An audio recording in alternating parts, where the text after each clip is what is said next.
လာယူခြင်းမဟုတ်တဲ့ချစ်စင်းနဲ့စွန့်စားပြီးချစ်မယ်ဆိုတဲ့မမြင်ရဲ့ချိန်မတော်ရင်ပြန်လဲချမ်းမာလာဆွေးသွားလို့ရတဲ့ပိတ်စားရဲ့မြင်လက်ဆောင်ပေးထားတဲ့ဆိုလေးမမြင်လို့လို့ကိုဝစ်ပဲနေထားတယ်ဟောလာလာလာအချင်မလို့မပြတ်တွင်နေရတို့စီတဲ့ဒီစပိတ်လေးထားဝဲ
86နာမေးမရ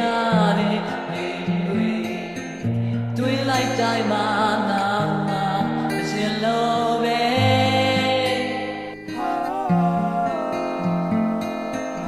ပေါင်းတင်များတာပြုံးပြုံးနေစကားတွေသိစိတ်လို့ငါရှက်ပြုံးနေပြုံးနေပါသည်တတိယမိရဲ့မိတတိယမိရဲ့me me me me me